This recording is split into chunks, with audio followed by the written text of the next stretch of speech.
la palabra el licenciado Jorge Sales Boyoli, coordinador del Comité del Derecho Laboral de la ANADE. Muchas gracias. Hacemos votos porque este Parlamento abierto sí dé frutos, señores legisladores, y después de que dé frutos, pues que nos los den a conocer. Tuvimos la oportunidad de estar en el Parlamento abierto de la Cámara de Diputados y todavía no entendemos a qué fuimos. En una reforma por la que había presiones nacionales e internacionales por sacarla adelante. Dicho esto, entro en materia.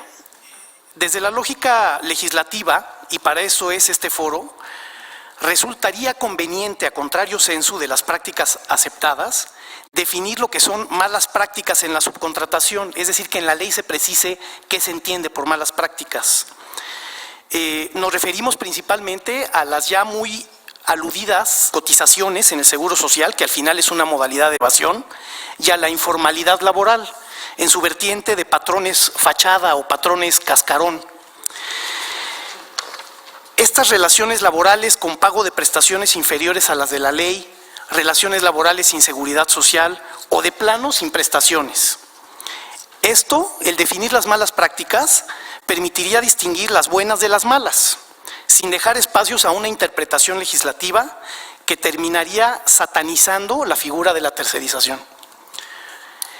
Si quieren un desincentivo adecuado para la tercerización, sería bueno que el Poder Legislativo entre a revisar de forma integral junto con la tercerización dos figuras jurídico-laborales de capital importancia. Si se redactan mejor desde la técnica legislativa, vamos a tener también una menor y mejor práctica del outsourcing.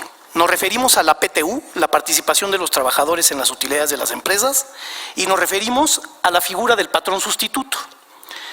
En la Asociación Nacional de Abogados de Empresa entendemos y sabemos que la generación de riqueza solo es posible con el trabajo humano y que esa riqueza debe repartirse con quienes contribuyen a ella. Conocemos los índices de pobreza laboral que aquejan a nuestro país, la desigualdad en la concentración de la riqueza y el rampante crecimiento de la tasa de informalidad laboral que sigue creciendo con todo y la cuarta transformación.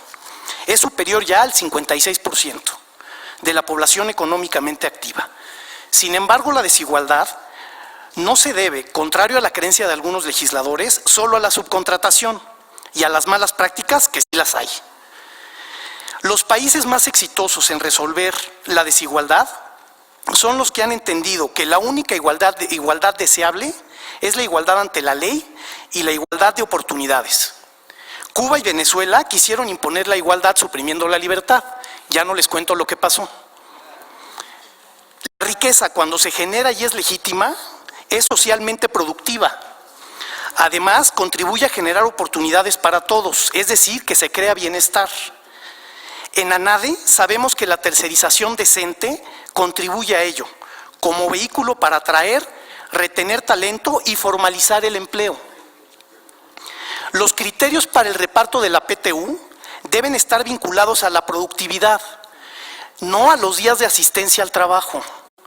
Si esto no es viable, es conveniente entonces pensar en topes eficaces al salario máximo que sirve como referencia para su cálculo actualmente.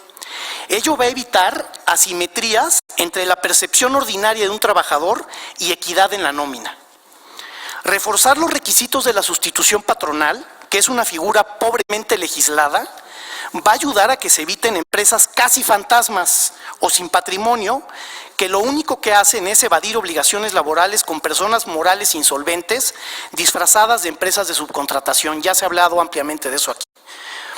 Otro mecanismo viable, señores legisladores, sería legislar, que es lo que ustedes hacen, modificando la ley del ISR y la ley del IVA, para incluir como gasto no deducible y como un IVA no acreditable las erogaciones por concepto de gastos a empresas de subcontratación que no cumplan con los requisitos de la ley del Seguro Social y la ley federal del trabajo.